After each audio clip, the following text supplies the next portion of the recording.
In any case, when I was 28, to make a long story short, some friends of mine gave me a copy of the Quran. And one night I was sitting in Diamond Heights, my apartment in Diamond Heights in San Francisco.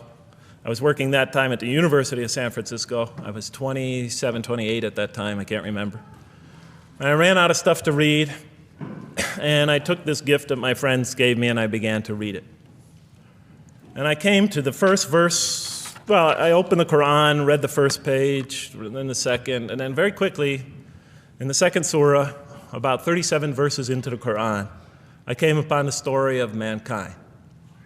And I have to admit, I read through it very quickly. It was about 9, 10 verses long, story of the first man and woman. And I recognized some of the details. It was similar to what I had learned when I was a child, but I noticed that there was something wrong. It was apparent to me that whoever authored this Quran, of course I wasn't a Muslim at the time, so I didn't have any idea who that was, whoever authored this Quran clearly did not understand the real meaning of the story, because they had obviously gotten the details confused. They didn't even understand the whole purpose of the story. And so I just read through it once, and then I read through it again, just to try to see what kind of point the author was making, and then I read through it a third time and a fourth, and then I realized this is something strange going on here. I'm going to read this much more carefully. I'm going to need to go through this story line by line, verse by verse, because it's obvious that the author is trying to bring out another point, and I wasn't quite sure what it was, but definitely he packs a lot of meaning into almost every word. And I thought the writer, at least, seems to have a great measure of brilliance. And so I'll try to sort of take you through what my experience was as quickly as I can. So I came to the 30th verse of the second surah, Surah Al-Baqarah, and it began like this. It said, "Behold, your Lord said to the angels, I am going to place a vicegerent on earth." The Arabic word is khalifa. It means a representative or an emissary of mine. "I am going to place a vicegerent on earth." And they said, the angels said, "Will you place therein one who will spread corruption and shed blood, while we celebrate your praises and glorify your holiness?" And God said, he said, "Truly I know what you do not know." See, that's the verse that hooked me. That's the verse that caught my attention. That's the one that kept on making me read the story again and again and again. Because listen to the way it begins. "Behold, your Lord said to the angels, I am going to place a representative of mine on earth, a vicegerent of mine, an emissary, one who acts on my behalf." I thought, that's not the way it goes. You're not supposed to be placing man on the earth in some positive role, some elective office. You place man on earth as a punishment for his sin. Clearly, I knew the author didn't quite get the point. But still, it was an amazing line. But then I come to the next line, and it says, "And the angels say, will you place therein one who will spread corruption and shed blood, while we celebrate your praises and glorify you?" I looked at it again. I couldn't believe the question. They said, "Will you place therein one who will spread corruption and shed blood, while we, the angels, celebrate your praises and glorify you?" I looked at that and I said, exactly. That would be my question. Why would you create this being, supposedly for some positive role, when he's capable of doing tremendous wrongdoing? When he could spread corruption and shed much blood? Why would you create this violent and pernicious creature when you could create angels? As the angels clearly say, well, we, the angels, celebrate your praises and glorify you. They're asking one of the most fundamental questions in the entire history of religion. Why create you, man, this utterly fallible creature, this creature who could rebel against God's will, who could do such tremendous wrongdoing, who could wreak havoc like no other creature on earth, when you can make them angels? And look where the question is being asked. It's being asked in heaven. It's almost like saying, look, why don't you just make them angels and be up here in heaven with us, Why don't you just make them angels, pop them into heaven, he's fine. Why would you put him on earth where he could feel distant from you, where he can work out his worst criminal tendencies, act them out, feeling somehow independent and apart from you and free to do whatever he wants? when you could just make them angels and put them into heaven and make them perfectly submissive to your will? I looked at that question and said, that's my question.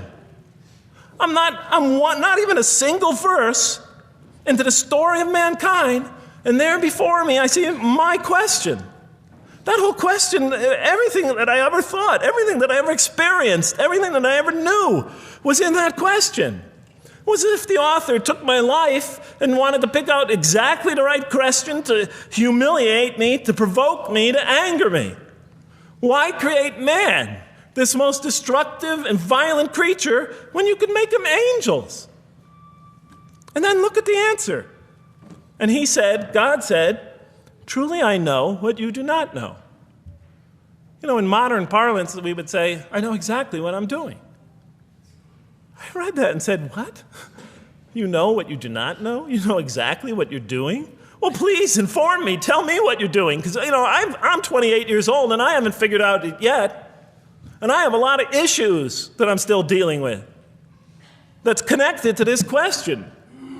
You can't just get off that easy. You can't just tell me you know exactly what you're doing. Not after what I've been through. Not after you made me this way. And then I realized, of course, I was arguing with a God I didn't even believe in. And that would happen several times as I read through the Quran. And sometimes I would just get into so agitated by what I read, I'd start arguing with this voice that I'm reading before me, that's calling to me.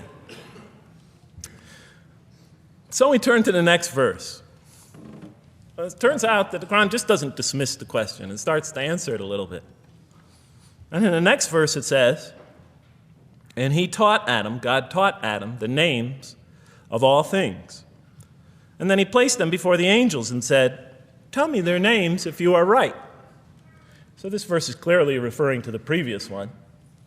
But notice what it says. Now, from my own background, I remember Adam naming things, but it wasn't connected to any answer to any philosophical question.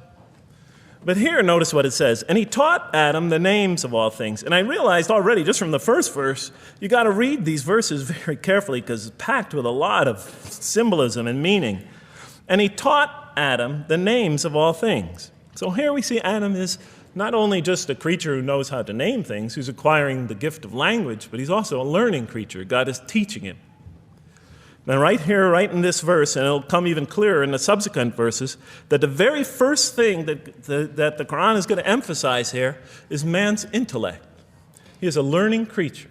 He is taught. And what is he taught? What is one of the great intellectual gifts he's given in response to the angel's question? The gift of language.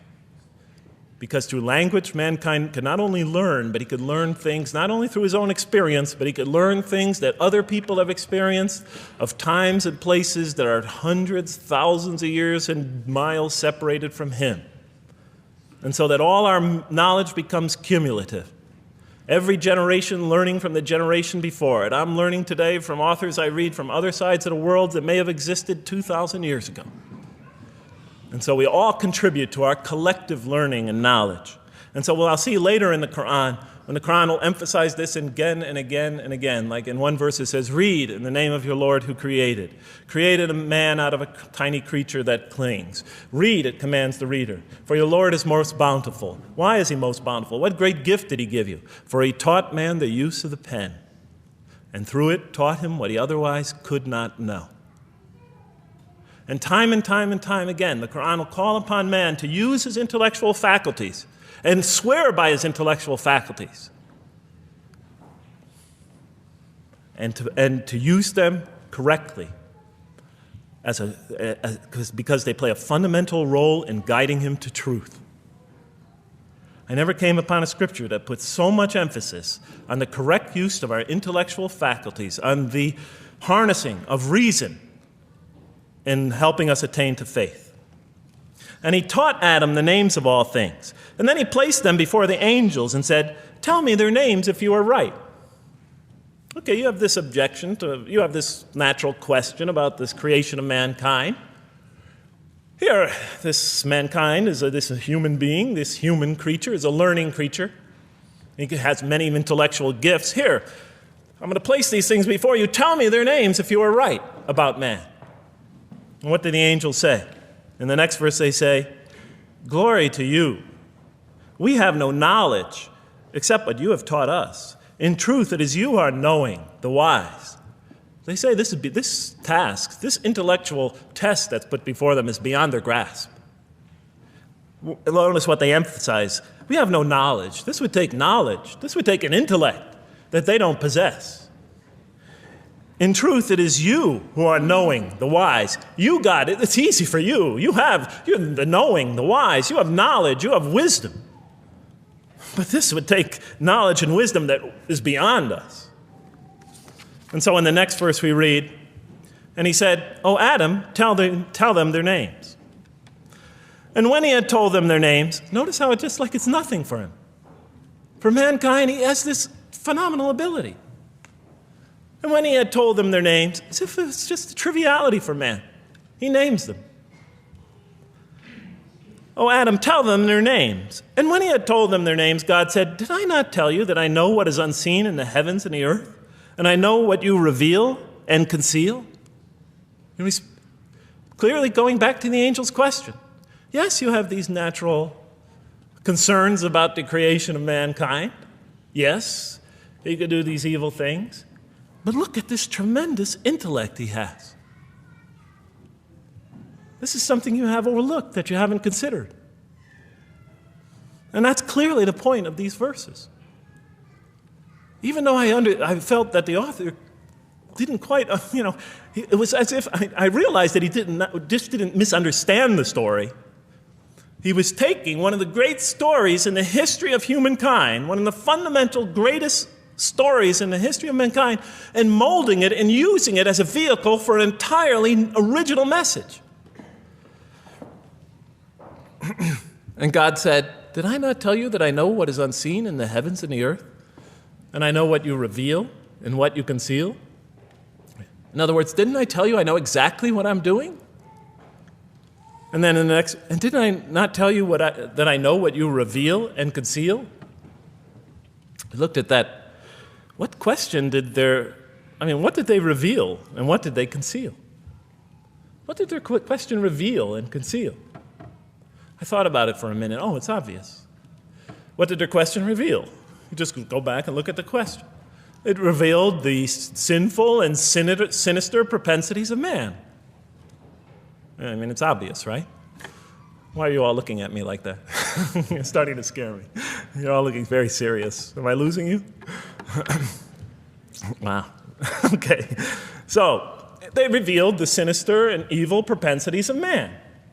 But what did their question conceal? And all you have to do is think about it for a minute. Human beings, yes, they could do evil. Yes, they could do wrong. Yes, they could create misery. But they could also do exactly the opposite. They could choose to do evil. They could choose to do tremendous good. They could choose to do tremendous violence. They could choose to show tremendous compassion. They could choose to live by falsehood. They could choose to live by the greatest truths. They could be terribly ugly. They could be terribly beautiful. And up until that point in my life, I, like the angels, that only saw one side of the coin. For the first time when I read that verse, believe it or not, it was an eye-opener for me. I had always been obsessed with the evil potentials of human beings. When I read that verse, I realized that, and I had a great example right in front of me with my own mom, I realized that I had been blinded by only one side of human nature. So we go on to the next verse. "And behold, we said to the angels, bow down to Adam. And they bowed down. But not so Iblis." Iblis is like the father of Satans, satanic beings, forces, creatures, existences. "He refused and was arrogant. He was of those who reject faith." An interesting statement. "And behold, we said to the angels, bow down to Adam. And they bowed down." Bowing down could symbolize two things. Bowing down could symbolize the superiority or potential superiority of one being over another, and so they bowed down to them. Bowing down could also mean that they serve that creature in some respect. Of course, the Quran says that all beings serve God, all created beings serve God. But this verse seems to be indicating, and the rest of the Quran will make it clear, that these angelic beings, these angelic entities, will serve the development of mankind. We'll even see later that the satanic beings serve the development of mankind. Both forces, angelic and satanic, will serve the development of mankind. Because one will present man with a choice to do the most altruistic things. The other will simultaneously try to influence man in the opposite direction. And so human beings will be moral creatures and will have to make moral decisions. And it's in those moral decisions that they will grow spiritually and morally as human beings. And they'll take that into the next life. And the angelic and the satanic forces will be catalysts for those moral choices that they make. They will heighten the human being's awareness of the rightfulness and the wrongfulness of the choice he's about to make. And the self, the soul, the nafs, as they say in Arabic, will have to make the ultimate choice between good and evil. And that choice, that test will come again and again and again as human beings either grow or decline. And those tests will come again and again and again to try to help him towards his spiritual evolution, to bring him back. But that choice is ultimately ours. But I'm getting ahead of myself. And so we said to the angels, bow down to Adam, and they bowed down. But not so Iblis. Iblis is Satan, this rebellious force, this evil prompter, the one who whispers into the human heart. He comes into being. And with the introduction of Satan, we have the introduction of evil, that evil influences on human beings. And notice why Iblis does not bow down. He refuses because he was arrogant. You know, we often hear what's the root of all evil? In the West, it's always money, greed, etc. Here the Quran says seems to be saying that the root of all evil is not always material wants. It's not always money, it's not always greed. At the heart of evil is arrogance, putting yourself above all others, of assigning to yourself special priority and neglecting the rights of others, of pride and arrogance and envy, the source of evil. He was of those who reject faith. I looked at that verse and I said, okay, I get why you would create angels to sort of influence man in a positive direction. But why in this story now are you introducing Satan? What sort of role was Satan play? And then, of course, you just think about it for a minute and you say, yes. The story is telling us that on one hand, we have these magnanimous urgings come from one direction. On the other hand, we have these satanic urgings coming from another direction. In other words, the Quran is telling us that man is not only a learning creature, but he's a moral creature. He has understanding of right and wrong. And God infuses those, allows those influences to come to him. Man is not only an intelligent being, but a moral being. And we said in the next verse, O Adam, dwell you and your spouse in the garden, and eat freely thereof what you wish, and eat freely thereof what you wish.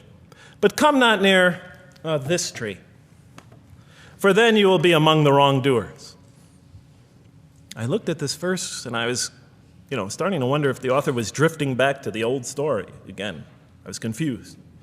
And we said, O Adam, dwell you and your spouse in the garden, and eat freely thereof what you wish, but come not near this tree, for you will be among the wrongdoers.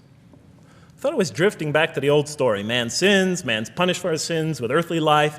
Maybe the author is drifting, he had a good idea, and now he's drifting back to the sort of traditional story. Maybe he couldn't make his mind up what story he wanted.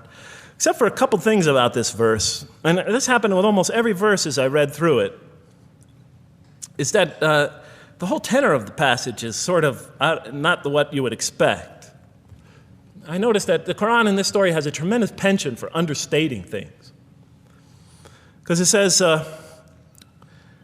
and said to Adam, dwell you and your spouse in the garden, and eat freely thereof what you wish, to Adam and his spouse. But come not near this tree, for you will be among the wrongdoers. There's no sense of God being threatened by the possibility of man eating from the tree. In this story, we don't see in this verse, we don't see that God is nervous at the prospect, that he's threatened by the prospect, that he's anxious about it. The tree that he picks, it seems like he's just picking out any tree. Nothing special about the tree. go not near this tree, for you will be among the wrongdoers. Satan will later come to him and tell him it's a tree of eternal life, of a kingdom that never decays. Turns out to be a complete falsehood in his part. Nothing special about the tree. It's just a tree. God's not nervous at the prospect at all. You know, in the tradition that I came from, God is threatened by the prospect. He has to put an angel with a fiery sword by to protect the tree so that mankind never goes next to it again. I'm not putting it down. I'm just pointing out the difference of the story. They're both beautifully told. But he has to guard the tree. Why? Because if they eat from it, they'll become gods like us. So this man, he already has a rebellious nature. Can you imagine if he eats from this tree? No, can't let him get near that tree. But here, just, calmly says, but if you do, you'll be among the wrongdoers. God is not worried about himself. It's just warning man, making it clear that if you do this, you've committed a wrongful deed. Again, the whole tenor of all these verses, as you read through it, is God knows exactly what he's doing. Okay, next verse. But Satan caused them to slip and expelled them from the state in which they were. And we said, go you all down, some of you being the enemies of others, and on earth will be your dwelling place and provision for a time. What? I said? I was expecting now the rage, the anger, the violence, the jealousy. That's what I was expecting. Okay, they eat from the tree. Where's the rage, the violence? I'm going to punish you now. You're going to sweat on earth. And you're going to suffer, and you're going to stub your toe, and you're going to work, and you're going to labor. And you're going to die there for what you did. And where's the woman? All right? And the woman, right? She's the one who's going to suffer the most, right? She'll have to suffer labor pains and monthly cycles, right? And bleeding and crying out when her children come into the world. And she'll scream out. And worst of all, the greatest humiliation, the man will rule over her.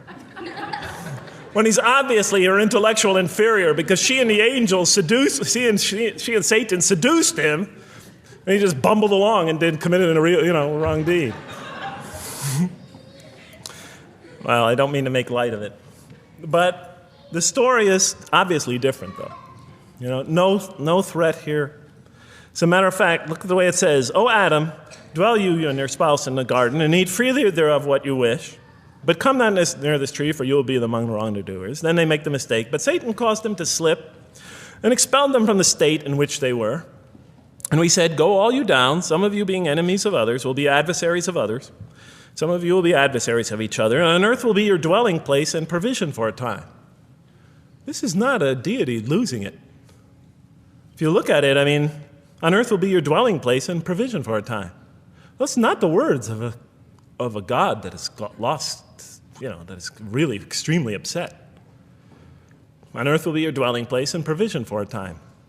But notice something else about this verse. When you read these verses for the first time, I don't know, maybe I'm nuts, and many people think I am. But when you read these verses for the first time, this is just so much that catches your attention.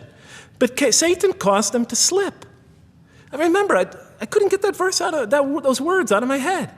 Satan caused them to slip? To slip? The greatest sin in the history of the human race, and it's called a slip? In my culture, slip means, you just momentarily, for a fraction of a second, you lose your focus. It's not a big deal. My Uncle Bob used to always say to me, Jeff, I'm sorry I'm 5 minutes late, I slipped up. The understanding is it's no big deal. It's just a slip. That's what we say when we make a minor mistake. I slipped up. Don't worry about it. Never happen again. A slip, I said? Momentary loss of focus? The greatest sin in the history of humanity? Why we're all here? Why we're all suffering? Why we experience death? A slip? I didn't believe it. I went to my Arabian friends at that time. I didn't know any Arabic. They came to this verse. We went through it line by line. I said, now don't change any words. Just read them one at a time. But Satan made them, and I said, okay, this one right here. What does it mean? Tell me what that means. They looked at it, it says, slip. Slip. And expelled them from the state in which they were. A slip, I thought? But then maybe I was trying to force the traditional understanding, the traditional interpretation. Maybe it was just a slip. I mean, after all, they didn't commit murder. They didn't commit robbery, rape, pillaging, assault. They ate a couple of pieces of fruit. Well, it's not the greatest sin in the history of humanity by any means. And then the next verse says, and then they were expelled from the state in which they were. Well, what state were they? Let's see now. Let's go back from where we started. First, mankind is being taught. We see he's an intellectual being. Then we show he's a moral being. Moral being means he's a being that's going to have to make choices. And then God gives him this choice. It's not a huge deal. It's not the gravest sin in the history of humanity by any means. It's minor by any standards. They make it, though. We see that God originally intended to put man on earth as his vicegerent. We see a period of preparation where he's being prepared intellectually, where he's growing as a moral creature. When does God finally put him on earth? What signals that he's ready to begin? He makes his first independent choice.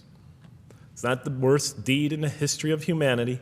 It's minor on anybody's scale, but it shows that mankind is ready to act on his own, to be his own, to make his own choices, that God has empowered him to make choices, and he's ready to make them and carry them out and see them most often to their expected ends, if God wills. And that seems to be the only real significance of it. But I thought, maybe I'm getting this wrong. Maybe God just blows off into an angry rampage the next verse. So I look at the next one and it says, and then Adam received words from his Lord. And God turned to him mercifully, for he's oft returning, ever merciful. Well, if I had any doubts up till now that God is not enraged by what this has happened, that God hasn't prepared mankind for this choice, for what was eventually going to happen, that all this was preparation for mankind to begin his earthly sojourn in this famous allegory. If I had any doubts before now, I had them, certainly didn't have them after reading this verse.